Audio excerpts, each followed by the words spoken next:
আকাশবাণী খবর পড়ছি শুভব্রত মুখোপাধ্যায়। বিশেষ বিশেষ খবর। ইসলামাবাদে নিযুক্ত ব্রিটিশ হাই কমিশনারের পাক অধিকৃত কাশ্মীর সফরের নিন্দা করেছে ভারত।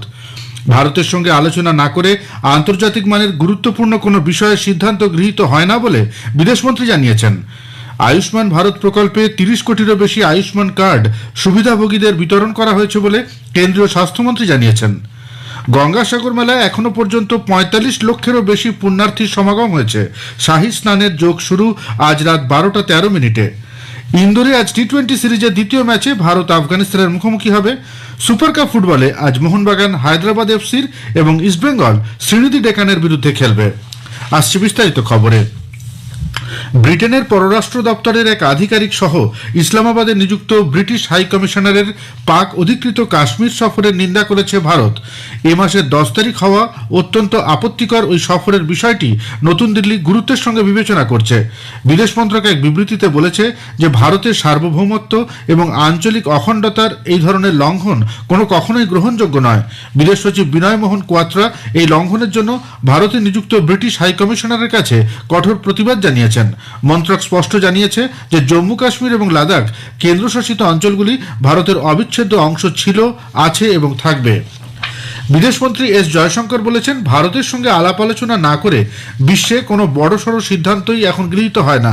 তিনি গতকাল মহারাষ্ট্রের নাগপুরে মন্থন টাউন হলে এক বৈঠকে বলেন, ভারতের যেমন পরিবর্তন ও অগ্রগতি হয়েছে তার সঙ্গে পাল্লা দিয়ে পরিবর্তন হয়েছে এই দেশ সম্পর্কে বিশ্বের মানসিকতাও। ডক্টর জয়শঙ্কর আরও বলেন, ভারত বর্তমানে বিশ্বের 5ম বৃহত্তম অর্থনীতি। আগামী দিনে তারা 3য় বৃহত্তম অর্থনীতি হিসেবে আত্মপ্রকাশ করবে বলেও তিনি প্রত্যয় ব্যক্ত করেন। বিদেশমন্ত্রী ডক্টর জয়শঙ্কর দুদিনের সফরে আজ ইরান যাচ্ছেন। দুদেশের মধ্যে বর্তমান উচ্চ পর্যায়ের বিনিময়ের অঙ্গ হিসাবে তার এই সফর বলে বিদেশ মন্ত্রক সূত্রে খবর। ইরানের বিদেশমন্ত্রী ডক্টর হোসেইন আমির আবদুল্লাহিয়ানের সঙ্গে দুদেশের মধ্যে দ্বিপাক্ষিক, আঞ্চলিক ও আন্তর্জাতিক বিভিন্ন বিষয়ে তিনি মতবিনিময় করবেন। ভারত ইরান অংশীদারিত্ব, রাজনৈতিক সহযোগিতা, অর্থনৈতিক সংযোগ স্থাপনের ক্ষেত্রে গৃহীত উদ্যোগ এবং দুদেশের জনগণের মধ্যে পারস্পরিক সম্পর্ক আরও মজবুত করা এই সফরের গুরুত্বপূর্ণ বিষয়গুলির মধ্যে রয়েছে বলে বিদেশ মন্ত্রক থেকে এক বিবৃতিতে জানানো হয়েছে। কেন্দ্রীয় স্বাস্থ্যমন্ত্রী ডক্টর মনসুখ মান্ডভিয়া বলেছেন যে 30 কোটিরও বেশি মানুষ প্রধানমন্ত্রী মোদীর বিনামূল্যে চিকিৎসার গ্যারান্টি পেয়েছেন। এক সোশ্যাল মিডিয়া পোস্টে মন্ত্রী জানিয়েছেন, আয়ুষ্মান ভারত প্রধানমন্ত্রী জন আরোগ্য যোজনার আওতায় 30 কোটিরও বেশি আয়ুষ্মান কার্ড সুবিধাভোগীদের বিতরণ করা হয়েছে। এই প্রকল্পটি দুর্বল পরিবারগুলিকে বার্ষিক 5 লক্ষ টাকা স্বাস্থ্য বীমা প্রদান করে। এটি সারা দেশে 10 কোটিরও বেশি দরিদ্র পরিবারকে উপকৃত করার লক্ষ্যমাত্রায় নেওয়া হয়েছে। উল্লেখ্য, 2018 সালের সেপ্টেম্বরে প্রধানমন্ত্রী নরেন্দ্র মোদী এই প্রকল্পটি চালু করেছিলেন।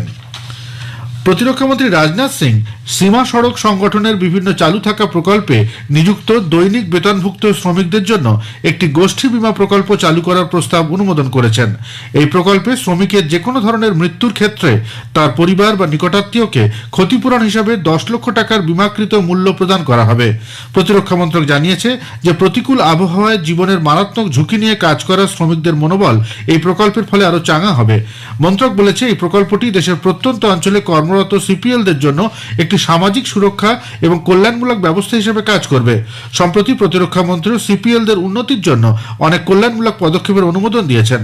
এর মধ্যে রয়েছে মৃতদেহ সংরক্ষণ ও পরিবহন, অন্ত্যেষ্টিক্রিয়া সহায়তা 1000 থেকে 10,000 টাকায় উন্নীত করা এবং মৃত্যুর ক্ষেত্রে তাৎক্ষণিক সহায়তা হিসাবে 50,000 টাকা এককালীন ক্ষতিপূরণ প্রদান প্রভৃতি। বিজেপি সভাপতি জেপি নাড্ডা প্রথমবারের ভোটারদের কাছে পৌঁছানোর জন্য নমো নব মতদাতা নিবন্ধন পোর্টাল চালু করেছেন। পোর্টালটি সমস্ত নতুন ভোটদাতাকে বিকশিত ভারতের রাষ্ট্রদূত হিসাবে নিবন্ধিত করার একটি মঞ্চ হিসেবে কাজ করবে। তরুণদের মধ্যে দলের উপস্থিতি জোরদার করতে এবং একটি প্রাণবন্ত গণতন্ত্রের সাথে এর সংযোগ আরও দৃঢ় করতে 25শে জানুয়ারি সমস্ত বিধানসভা জুড়ে 5000 সম্মেলনের আয়োজন করা হবে। অনুষ্ঠানে ভাষণে শ্রী নাড্ডা বলেন, প্রধানমন্ত্রী নরেন্দ্র মোদীর অবিরাম প্রচেষ্টায় দেশের যুবকরা একটি পরিবর্তনমূলক যাত্রা প্রত্যক্ষ করছে। প্রধানমন্ত্রী যুবকদের জন্য একটি উন্নত ভবিষ্যতের পরিকল্পনা করেছেন, যাতে তারা কেবল সুবিধাভোগী নয়, নিজেদের সাফল্যের স্থপতি হয়ে উঠতে পারে। কেন্দ্রীয় মন্ত্রী ডক্টর জিতেন্দ্র সিং বলেছেন যে কর্পোরেট সামাজিক দায়বদ্ধতা সিএসআর কেবল দাতব্য এবং পরোপকারের বিষয় নয়, বরং সমাজের প্রতি কর্তব্য। তিনি গতকাল মহারাষ্ট্রের থানে জেলার উটানে রামভাউ মালগি প্রবোধিনী আয়োজিত সিএসআর প্রকল্পের একটি সেমিনারে বক্তব্য রাখছিলেন। সিএসআর স্কিমের সাফল্য এবং ভবিষ্যৎ নিয়ে আলোচনা করার জন্য সেমিনারটির আয়োজন করা হয়েছিল। খবর শুনছেন আকাশবাণী থেকে। গঙ্গাসাগর মেলায় এ পর্যন্ত ৪৫ লক্ষেরও বেশি পুণ্যার্থীর সমাগম হয়েছে। এবার মেলায় ভিড়ের নতুন রেকর্ড হবে বলে জেলা প্রশাসনের অনুমান। শাহী স্নানের যোগ শুরু হচ্ছে আজ রাত ১২টা ১৩ মিনিটে, চলবে পরদিন বেলা ১২টা ১৩ মিনিট পর্যন্ত। এদিকে তথ্য ও সম্প্রচার মন্ত্রী অনুরাগ সিং ঠাকুর পুরুলিয়ায় গঙ্গাসাগরগামী ৩ সাধুর আক্রান্ত হওয়ার ঘটনার নিন্দা করেছেন। একদিনের সফরে কলকাতায় এসে গতকাল সকালে তিনি কলকাতা বিমানবন্দরে সাংবাদিকদের বলেন, পশ্চিমবঙ্গ সরকার তোষণের রাজনীতি করছে। এ রাজ্যকে হিন্দুদেরকে সর্বত্র কোণঠাসা করা হচ্ছে। রাজ্যের আইন শৃঙ্খলা নিয়ে অনুরাগ ঠাকুরের মন্তব্যের বিরোধিতা করেছেন পুর ও নগর উন্নয়ন মন্ত্রী মেয়র ফিরহাদ হাকিম। তিনি গতকাল পুরসভার সাংবাদিকদের বলেন, এ ধরনের মন্তব্য করার আগে বিজেপি শাসিত রাজ্যগুলির আইন শৃঙ্খলা পরিস্থিতি কতটা খারাপ তা পর্যালোচনা করে দেখা দরকার। অন্যদিকে প্রদেশ কংগ্রেস সভাপতি সাংসদ অধীর চৌধুরীও অনুরাগ ঠাকুরের মন্তব্যের সমালোচনা করেছেন। অন্যদিকে পুরুলিয়ার কাশীপুরে গঙ্গাসাগরগামী ৩ সাধুর আক্রান্ত হওয়ার ঘটনায় ধৃত ১২ জনকে গতকাল রঘুনাথপুর মহকুমা আদালতে তোলা হয়। এদের মধ্যে ৭ জনকে ৪ দিনের জেল এবং ৫ জনকে ৪ দিনের পুলিশ হেফাজতের নির্দেশ দেওয়া হয়। তাইওয়ানের ডেমোক্রেটিক প্রোগ্রেসিভ পার্টি ডিপিপি প্রার্থী লাই চিং তে নতুন রাষ্ট্রপতি হচ্ছেন। সে দেশের বহুল চর্চিত এই রাষ্ট্রপতি নির্বাচনে তিনি জয়লাভ করেন। নির্বাচন কমিশন সূত্রে জানা গেছে, চিং তে ৫০ লক্ষেরও বেশি বা ৪০% ভোট পেয়েছেন। অন্যদিকে তাঁর প্রতিদ্বন্দ্বী কুওমিন্টাং প্রার্থী হাউ ইউ ই পান ৩৩% ভোট। উল্লেখ্য, ডিপিপি এ নিয়ে টানা ৩ বার রাষ্ট্রপতি পদে নির্বাচিত হল। এর আগে ২ বার ক্ষমতায় আসীন হন সাই ইং ওয়েনার। নির্বাচিত হওয়ার পর তাইওয়ানের পূর্বতন মেয়র লাই জাতীয় প্রতিরক্ষা, অর্থনীতি ও গণতান্ত্রিক শরিক দলগুলির সঙ্গে সহযোগিতার সম্পর্ক আরও জোরদার করার অঙ্গীকার ব্যক্ত করেন। নেপালের লুম্বিনী প্রদেশে একটি যাত্রীবাহী বাস রাপ্তি নদীতে ডুবে যাওয়ার পরে ২ ভারতীয় সহ কমপক্ষে ১২ জন নিহত এবং ২৩ জন আহত হয়েছে।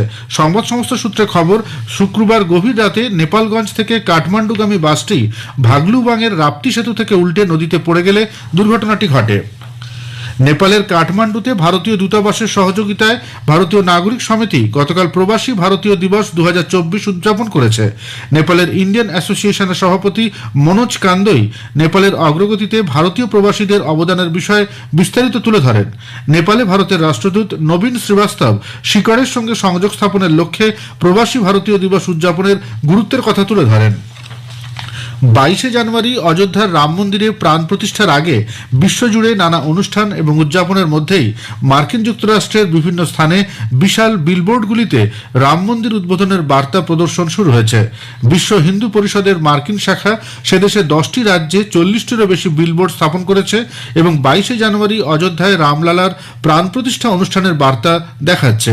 Texas, Illinois, new York, new jersey এবং জর্জিয়া সহ অন্যান্য রাজ্যে বিলবোর্ড প্রদর্শন শুরু হয়ে গেছে।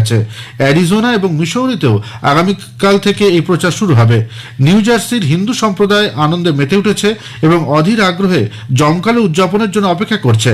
অযোধ্যায় রাম মন্দিরের উদ্বোধনকে স্মরণীয় করে রাখতে মার্কিন যুক্তরাষ্ট্র জুড়ে হিন্দু আমেরিকান সম্প্রদায় বেশ কয়েকটি গাড়ি সমাবেশের আয়োজন করেছে এবং অযোধ্যায় প্রাণ প্রতিষ্ঠার জন্য আরও অনেক অনুষ্ঠানের পরিকল্পনা করেছে।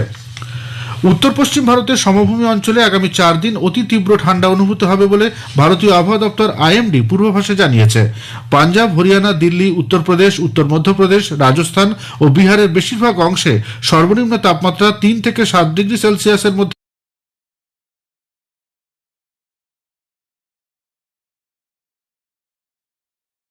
থাকার সম্ভাবনা। হরিয়ানার নারনৌল, দিল্লির আয়ানগর এবং উত্তরপ্রদেশের কানপুরে গতকাল তাপমাত্রার পারদ সর্বনিম্ন 3 ডিগ্রি সেলসিয়াসে নামে। আইএমডি আরও জানিয়েছে, আগামী 4-5 দিন উত্তর ভারতে ঘন থেকে অতি ঘন কুয়াশার পরিস্থিতি অব্যাহত থাকবে। ইন্দোরের হোলকার স্টেডিয়ামে ভারত আজ টি-20 ক্রিকেট সিরিজের দ্বিতীয় ম্যাচে আফগানিস্তানের মুখোমুখি হবে। খেলা শুরু হবে সন্ধ্যে 7টায়। বিরাট কোহলি আজকের ম্যাচে দলে থাকছেন। কানপুরের গ্রিন পার্ক ক্রিকেট স্টেডিয়ামে বাংলার বিরুদ্ধে রঞ্জি ট্রফি ক্রিকেটের ম্যাচে আজ তৃতীয় দিনে উত্তরপ্রদেশ বিনা উইকেটে 46 রান হাতে নিয়ে তাদের অসমাপ্ত দ্বিতীয় ইনিংস শুরু করবে। গতকাল দ্বিতীয় দিনের শেষে বাংলা উত্তরপ্রদেশের বিরুদ্ধে 82 রানে এগিয়ে ছিল। কাতারে গতকাল এএফসি এশিয়ান কাপ ফুটবলে ভারত প্রথম ম্যাচে অস্ট্রেলিয়ার কাছে 0-2 গোলে পরাজিত হয়েছে। টুর্নামেন্টের প্রথম ম্যাচে আয়োজক দেশ কাতার লেবাননকে 3-0 গোলে হারিয়ে দেয়।